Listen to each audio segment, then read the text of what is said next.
Now we go to our other book, which is Zero Limits by Dr. Joe Vitale and Dr. Hewlin. And Ritu Khanna from Delhi will be reading for us. तो अगर आपको याद है कल एक बहुत extra long experience था 6 pages का समथिंग ऑड, तो 6-7 पेज का एक्सपीरियंस है ये वाला, जिसमें वो फीमेल थी, उनको एनिमल लवर थी, तो उनको बहुत ज्यादा एनिमल को टॉर्चर देख के उनको दुख हो रहा था, तो उन्होंने फंड देना शुरू किया जिसमें 6 बोल खाना एक दिन में एनिमल्स को दिया जाता था और आपको वेबसाइट पे पेमेंट करनी पड़ती थी। फिर उनको एक वहीं से वीडियो फ्लैश हुआ जिसमें उन्होंने देखा कि बेर के गॉल ब्लैडर से बाइल जूस निकालते हैं, शैम्पू, मेडिसिन, खाने की चीजें बनाने के लिए। तो फिर उनको वो लगा, तो उन्होंने कहा कि अब पूरे मतलब ऐसे तो अमेरिका से तो लड़ने वाली सिचुएशन कैसे होगी। तो उन्होंने कहा कोई बात नहीं, डॉक्टर ह्यूलन ने सिखाया है तो हम होपोनोपोनो बैठ के अपने ही घर में कर लेते हैं।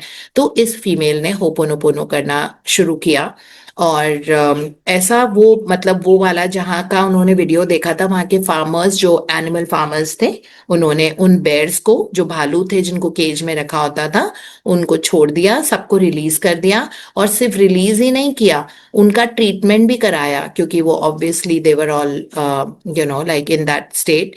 तो उनका उनको मेडिसिन, उनकी केयर करना, उनकी हीलिंग का भी ध्यान रखा और फाइनली उनको फ्री कर दिया जब वो पूरी तरह से ठीक हो गए। और उनको ये रियलाइज हुआ और उन्होंने नीज पे नील डाउन करके भगवान से माफी मांगी, अपने घुटनों पे जाके कि माफ कर दें कि हमने एनिमल्स को इतना टॉर्चर किया। ये चेंज कैसे आया? होपोनोपोनो प्रैक्टिस ने बहुत कुछ उनके दिल में बदल दिया, है ना। वहां से हम आज पढ़ना शुरू कर रहे हैं। हमने यही पढ़ा था कि providing the animals with medicine, care and healing as they were in dire need of, and finally setting them free again। ठीक है, वो छोड़ छोड़ दिया उनको केजेस से और उनका हीलिंग करा। अब आगे हम पढ़ते हैं। हाँ जी Ritu. Good morning, ma'am. Good Good morning, morning. everyone. Many of you don't know, as I didn't know, that bear bile has been used for centuries. Today, it is used in wine, shampoo, and medicine. The enormous weight behind this tragedy didn't solely involve healing the present moment. My clearing work occupied going back through time, through the ages. There was hundred of years worth of pain here to heal. This experience consumed me. For hours that day, I couldn't focus on anything else and kept repeating, I'm sorry. Please forgive me. Thank you. I love you. The heaviness of this global pain was inescapable and undeniable. I was consumed with anguish, and I was grieving it. It was as if I was the one who captured those bears and had the key to their prison myself. Once a week, my husband and I make it a point to have a date day. On this day, he invited me to go see a movie with him. I was in agony and didn't feel much like going out, but I knew it wouldn't make any sense to say no thanks. I'm really not up to it. I am worried about the bears. Keeping my own clearing work to myself, I agreed to go out with him. We went to see the movie 16 Blocks with Bruce Willis. Little did I know then, the theme of this movie would be in complete alignment with what I was already experiencing. The highlighted message in the movie was people can change. All throughout the movie, I practiced Ho'oponopono. In one scene, I noticed a bus in the background, and the banner ad on the side of the bus showed a picture of Teddy Bear, and the words beneath the bear read, Send love. My previous training would reveal to me that this was a waking dream. My current teachings would say, keep doing what you are doing. You are on the right track. Is this how the universe speaks to us? I would like to think so. It was yet another reminder to me that the bears farmers didn't need my anger to change. They just needed my love. The bears needed my love. The world needs our love. Love changes people, and there are no exceptions to this rule. Sending love to a dangerous, ugly, or abusive situation is the only thing we can do if we are looking for drama free healing and everlasting change. It's not always an easy thing to do, but herein forever lies the answer love. As my hyper one हाँ second जी ma'am Ritu. जी तो ma'am अभी जी ma'am हमने बीच में जहां से आज शुरू किया है उसमें ये जो फीमेल है, आई थिंक इनका नाम सुजैन है। खैर जो भी, तो सुजैन और इनको ना, जब उन्होंने बेयर्स का वो, इनके मन में वो दिल में बात बैठ गई कि बेयर्स पे, उन भालुओं पे इतना ज्यादा टॉर्चर हुआ और ये सब। और वो इतनी स्ट्रांग एनिमल लवर थी कि उनको रात में नींद नहीं आती थी, वो पूरे टाइम यही सोचती रहती थी कि ये इतनी ऐसी सिचुएशन आ गई है, जबकि इनको पता था होपोनोपोनो के बारे में। लेकिन इनको बहुत ज्यादा दुख, इतना सदमा जैसे लगता है वैसा लगा। और वो उस सिचुएशन से ही नहीं बाहर आ रही थी जब उनको पता लगा कि इस तरह से जिंदा उनका टॉर्चर करके, और वो एक रॉड घुसा के उनके गॉल ब्लैडर से बाइल जूस निकालते हैं, और फिर उनको मरने के लिए छोड़ दिया जाता है जब उनका लिवर इतना खराब हो जाता है कि वो और ज्यादा बाइल जूस बना ही नहीं पाता गॉल ब्लैडर के लिए। तो उन बेयर्स को छोड़ दिया जाता है कि अब जाके मरो, और 70% मर जाते थे बेयर्स। तो उनको ये इस चीज से बाहर ही नहीं आ पा रही थी, है ना। तो फिर अब मूड उनका ऐसा ही था। तो फिर उसके बाद उन्होंने जो आज जो हमने पढ़ा है उसमें बताया कि सुजैन और उनके हस्बैंड हफ्ते में एक बार डेट पे जाते थे। ये उन्होंने अपने घर में रूल बना रखा था, है ना। तो उनके हस्बैंड ने इस वीकेंड पे कहा कि चलो हम पिक्चर देखने के लिए चलते हैं। तो इन्होंने कहा कि मेरा मूड तो बिल्कुल नहीं कर रहा था, क्योंकि मैं बहुत ज्यादा, उनको बहुत सदमा लगा था उस चीज का ना, जो उन्होंने वो वीडियो देखा था और सब कुछ। तो उन्होंने कहा कि अब मैं अपने हस्बैंड को कैसे बोलूं कि मुझे जाने का मूड नहीं है और मेरा मूड बहुत ऑफ है and I don't want to go with you, है ना, और कि मुझे बेड्स की चिंता है इसलिए मैं नहीं जाना चाहती हूँ। तो उन्होंने कहा ऐसे तो मैं बोल नहीं सकती थी। तो मैंने अपने आप को ड्रैग किया, मैंने कहा कि चलो मेरे हस्बैंड को जाना है, और हमने वैसे भी ये हफ्ते का एक रिचुअल बना रखा है कि हम बाहर घूमने जाते हैं। तो उन्होंने कहा ठीक है। फिर वो ब्रूस विलिस की एक मूवी देखने गए जिसमें 16 ब्लॉक्स उस पिक्चर का नाम था।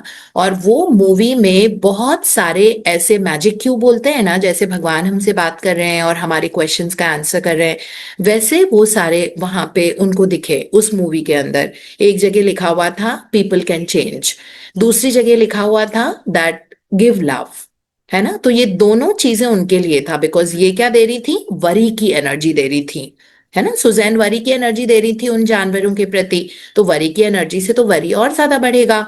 तो वहां पे मूवी में उन्होंने देखा कि मतलब सब जा रहे थे, और वहां पे एक्चुअली एक टेडी बेयर का वो फोटो लगा हुआ था बोर्ड पे, मतलब मूवी चल रही है लेकिन सड़क पे जैसे हो रहा है मूवी में जो भी सीन चल रहा है, लेकिन उस सड़क के किनारे एक बोर्ड लगा हुआ था जिसपे एक टेडी बेयर की फोटो लगी थी और उस पे लिखा हुआ था गिव लव।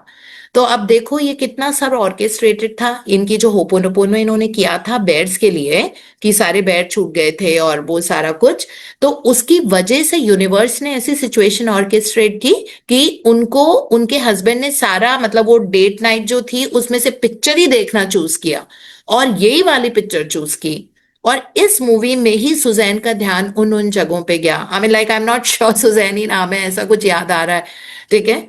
तो जो भी था, सुजैन को यही चीजें नजर आई जो एक्चुअली उनके मन में सवाल चल रहे थे, उसी के जवाब उनको मिल रहे थे पिक्चर के थ्रू, है ना। जबकि वो पिक्चर का मेन सीन नहीं था, वो तो कोने में एक बोर्ड लगा हुआ था, बट इनका ध्यान वहां पे गया क्योंकि यूनिवर्स इनसे बातें कर रहा था कि ये तुम्हारी बात का जवाब है कि तुमको जेन्युइनली बेयर्स की हेल्प करनी है, जानवरों की हेल्प करनी है, उनके लिए प्रे करना है, तो तुम वरी की एनर्जी मत दो उनको, उनको लव की एनर्जी दो।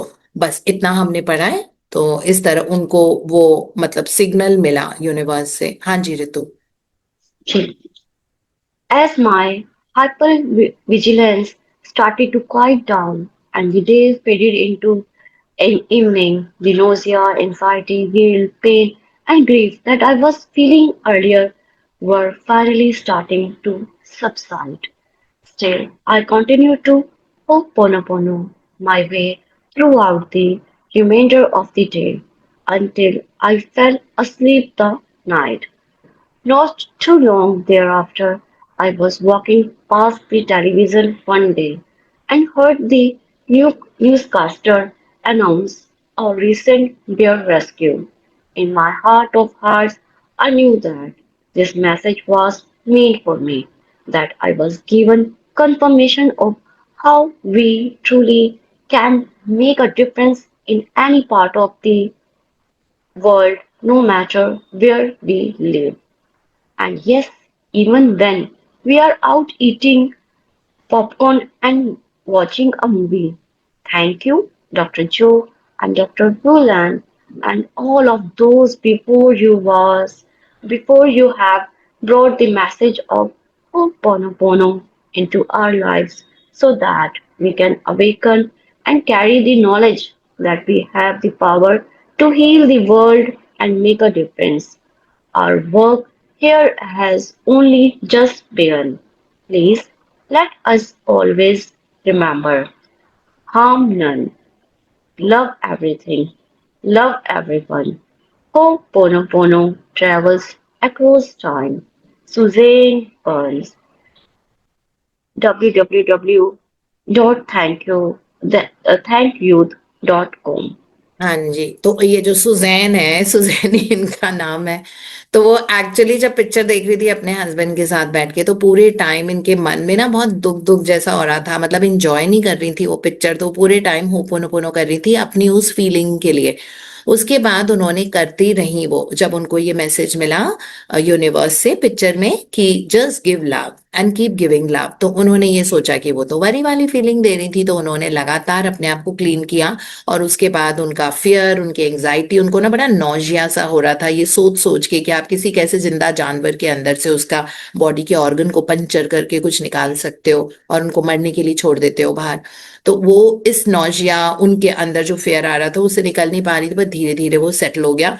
और वो मूवी देखने के बाद एक ही दिन लगा उनको, उनकी फीलिंग्स बहुत लाइट हो गई और उन्होंने फिर बहुत ज्यादा लव देना शुरू किया। और फिर कुछ दिनों के बाद वो ऐसे ही अपनी टीवी के सामने से गुजर रही थी, तो उन्होंने देखा कि कोई न्यूज रीडर थे, वो इस बारे में बता रहे थे कि एक बेयर रेस्क्यू वाले सेंटर से सारे बेयर्स को रेस्क्यू किया गया और उनको इलाज किया गया, उनको हीलिंग के लिए। तो उनको लगा कि देखो मेरी प्रेयर्स ने टाइम और स्पेस को भी लाइक ट्रांसेंड करके वहां पे अपना असर दिखाया, क्योंकि होपोनोपोनो में बहुत पावर होती है। तो इसलिए वो दिल से शुक्रिया कर रही थी, उनको इतना सुकून लगा ना वो वाली न्यूज देख के, जहां पे इतने सारे बेयर्स को उन्होंने मतलब जेल में ऐसे डाला हुआ था, केज में, और उनको फाइनली छोड़ा, उनका इलाज कराया, तो उनको बहुत अच्छा लगा।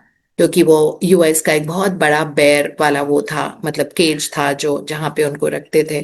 तो उनको लगा कि देखो ये प्रेयर कैसे काम की है, this is how I could do it. तो इसीलिए उन्होंने बोला कि मैं बहुत थैंकफुल हूँ डॉक्टर ह्यूलेन और डॉक्टर जोवाटाले को, जिनके चलते मुझे ये सब समझ में आया और मुझे इतनी पावरफुल प्रेयर की मैं किसी को घर बैठे बैठे भी मैं किसी को डिफरेंस लेके आ सकती हूँ। तो इसीलिए उन्होंने ये नोट लिखा है सबके लिए, हार्म नन, मतलब किसी का भी बुरा मत करो, love everything, love everyone, ho'oponopono travels across time, because ये है ही प्रैक्टिस लव देने की, आई लव यू। तो जहां पे भी डार्कनेस वाला एरिया है वहां पे लव एनर्जी देके आप उसको हील कर सकते हो। ठीक है, तो ये वो है। फिर उसके बाद आई थिंक हम इतना ही पढ़ पाएंगे। It's already 7:02 and thank you Ritu so much for reading. और ये वही एस्थमा वाली लड़की है जो डॉक्टर ह्यूलेन के बिल्कुल बाजू में बैठी हुई थी जब वो लोग हायत होटल में अपना डिनर कर रहे थे, जब इसने कहा था कि एस्थमा के लिए मैं हॉस्पिटल में एडमिट हुई थी। और कोई उसने मतलब कोई पर्टिकुलर पर्सन था उनके जीवन में, उन्होंने कहा उसने मुझे फोन नहीं किया, मुझसे मिलने नहीं आया, इस तरह मुझे अकेला छोड़ दिया, कितनी गलत बात है ये वो, और बहुत ज्यादा उसको, है ना। तो डॉक्टर ह्यूलेन ने उसको बताया था कि तुम पानी ज्यादा पियो, तुम्हारा अस्थमा इस वजह से है, and give love to your body.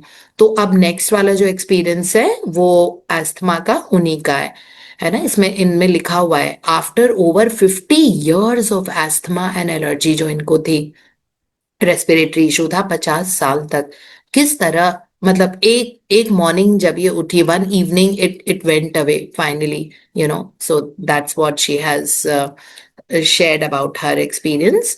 So हम इसको कल पढ़ेंगे, and thank you so much for giving your very valuable and precious time on giving us so much of love.